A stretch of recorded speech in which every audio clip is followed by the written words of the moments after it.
이 결정은 결코 특정인의 배제가 아닙니다. 오히려 배제되신 분들께 더 큰 역할을 요청드리는 책임 있는 선택입니다. 흔들린 것이 아니라 일부러 흔들었다. 6.3 지방선거를 앞두고 당내 공천 논란이 불거지자 이정현 국민의힘 공천관리위원장은 이렇게 설명했습니다. 세대교체와 시대교체를 앞세워 대대적인 현역 중진 물갈이에 나서면서 물갈이 대상이 된 의원들이 집단 반발에 나섰는데요. 이런 밀실 야합의 정치를 그냥 두고 볼 수 없다 생각합니다. 낙하산식으로 보이는 것은 바람직하지 않다는 말씀을 전했습니다.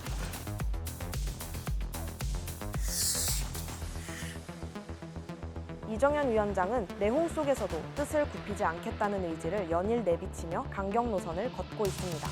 호남 출신, 비스카이 출신, 사무처 말단 당직자 출신, 비주류 중 비주류에서 당 대표 자리에까지 오르며 흡수저 신화를 썼던 이정현. 비주류, 비엘리트 저 이정현을 당대표 후보로 받아주신 존경하는 우리 당원 동지 여러분들께도 감사한 마음 전합니다. 우여곡절의 정치 여정을 걸어온 그는 왜 다시 소용돌이의 한복판에 섰을까요? 이슈플러스가 짚어봤습니다. 1958년 전남 곡성에서 태어난 이정현 위원장은 곡성 목사동초, 순천 주암중, 광주 살레시오고, 동국대 정치외교학과를 차례로 졸업했습니다. 이정현 위원장이 정계에 입문한 건 동국대 재학 시절. 민주정의당 후보로 총선에 출마한 구용상 전 의원에게 이정현 위원장이 정치 똑바로 하라는 내용의 편지를 보냈고 구 전 의원이 그럼 나와 함께 일해보자고 제안한 겁니다. 구 전 의원의 비서로 1985년 정계에 입문한 이정현 위원장은 이후 민주정의당 사무처 당직자로 채용됩니다. 당시 그의 직급은 당 사무처 가장 말단인 간사병. 저기 저 말단 사무처 당직자 시절부터 시작해서 이날 이때까지 16계단을 밟아 여기까지 온 저 이정현에 대해서도 사람들은 놀랄 것입니다. 바닥에서 시작해 16번의 승진을 거쳐 새누리당 대표 자리에까지 오른 그이기에 이정현 위원장은 가장 좋아하는 곡으로 거위의 꿈을 꼽습니다. 남들은 날 비웃어도 난 내 꿈을 향해 나아간다는 노래 가사와 자신의 삶이 맞닿아 있다고 생각하기 때문입니다. 저는 거위의 꿈이라는 노래를 좋아합니다. 그 노랫말처럼 모두가 등 뒤에서 비웃었지만 저는 꿈을 키워왔습니다.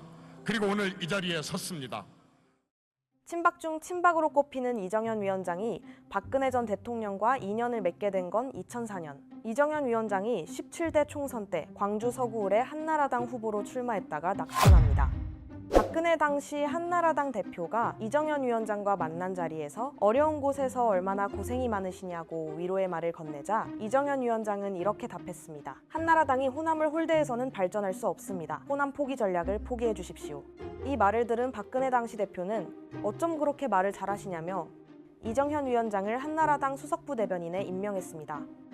이때부터 이정현 위원장은 박근혜의 입 역할을 했습니다. 2007년 한나라당 대선 후보 경선에서 박근혜 당시 후보의 공보특보를 맡았고 2012년 대선 때는 박근혜 캠프의 공보단장을 맡아 대선 승리를 이끌기도 했습니다. 그렇게 원조 친박으로 자리매김한 이정현 위원장은 박근혜 정부에서 정무수석과 홍보수석을 맡았죠. 박근혜 정권에서 그는 새누리당 대표 자리에 오르며 커리어의 정점을 찍습니다. 호남 출신인데다 비스카이 출신, 당내 비주류 중 비주류였던 그가 친박 의원들의 지지를 등에 업고 무려 41%의 지지율을 획득, 호남 출신 첫 보수정당 대표가 되는 대의변을 만들어냅니다. 당시 경쟁자였던 주호영 의원을 무려 12,000여 표 차이로 앞섰죠. 미치도록 일하고 싶습니다. 일하고 싶습니다. 정점에 섰던 그는 그를 정점으로 이끌었던 박근혜 전 대통령으로 인해 나락에 떨어집니다. 일명 최순실 게이트라는 민간인 국정농단 사건으로 박 전 대통령이 탄핵된 겁니다. 이정현 위원장은 야당이 박근혜 당시 대통령의 탄핵을 추진하는 것을 강하게 비판했고 야당이 탄핵을 이끌어내면 손에 장을 지지겠다라고 발언했는데 실천도 하지 못할 얘기들을 그렇게 함부로 해요. 탄핵하자. 지금까지 야당이 다른 사람 말고 국민과 기자들 앞에 얼마나 실현시키지 못할 거짓말들을 많이 했어요. 당장 지금 그걸 이끌어내서 그걸 관철을 시킨다면 제가 장을 지질게요. 뜨거운 장에다가 손가락을 넣어서 장을 지질게요. 결국 박 전 대통령 탄핵은 현실이 됐고 이정현 당시 새누리당 대표는 대표직에서 물러나야 했습니다. 이정현 위원장은 지역주의 타파의 아이콘으로도 불렸습니다. 보수정당 소속, 정통 친박 의원 타이틀을 달고 전라도의 문을 끊임없이 두드렸기 때문입니다. 2012년 19대 총선에서 광주 서구를 새누리당 후보로 나섰지만 낙선의 아픔을 겪었습니다. 작심한 그는 2년 뒤인 2014년 재보선 당시 전남 순천 곡성에 출마를 결정하고 새벽부터 혼자 자전거를 타고 지역구를 돌며 주민들을 만납니다. 나 홀로 선거운동에 마음이 동한 주민들의 선택으로 이정현 위원장은 49.9%의 득표율로 당선됩니다. 그 다음 총선인 2016년 20대 총선에서도 새누리당의 참패 속에 재선에 성공했죠. 우여곡절로 가득했던 이정현 위원장의 정치 인생은 다시금 소용돌이 한복판에 섰습니다. 장동혁 국민의힘 대표의 지명으로 국민의힘 공천관리위원장 자리에 앉은 뒤 혁신을 외쳤지만 지금 국민의힘은 벼랑 끝에 서 있습니다. 이번 공천은 누군가의 욕심을 채우는 공천이 아닙니다. 다시 새롭게 시작하기 위한 한가리가 되어야 합니다. 그가 말하는 혁신이 사사건건 의원들의 반발을 불러일으키고 있어서죠. 현역 광역단체장 중 처음으로 컷오프된 김영환 충북도지사가 스타트를 끊었습니다. 현 충북도지사를 이번 공천 대상에서 제외하고 최종 결정하기로 하였습니다.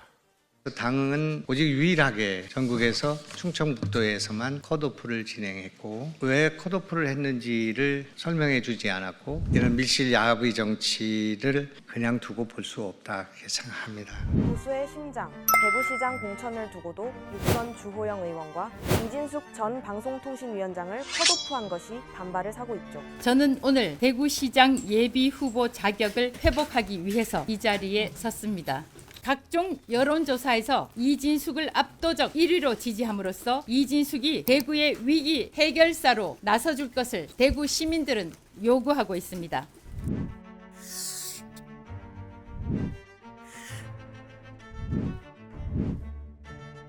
지역 지지 기반이 있는 다선 의원들까지 컷오프를 강행하면서 비박학살이라는 목소리까지 나오고 있습니다. 정통 친박인 이정현 위원장이 친박계 의원들만 골라서 전략공천하고 있다는 겁니다. 김진태 강원도지사, 김태흠 충남도지사, 유정복 인천광역시장 등 단수공천된 후보들은 옛 친박계 의원들입니다. 반면 대구시장에서 컷오프된 주호영 의원, 컷오프 논의 대상이 되며 삭발까지 한 박형준 부산시장 등은 친이명박계로 분류됩니다.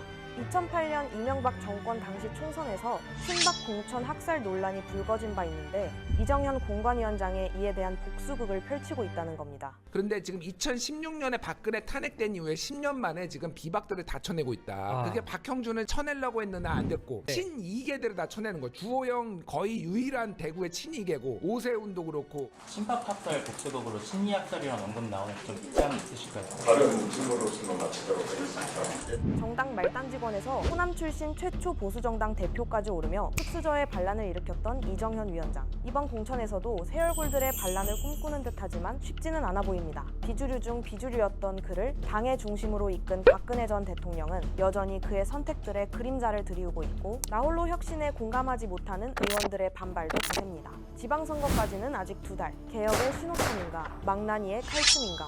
지방선거 결과가 그에 대한 답을 해줄 겁니다.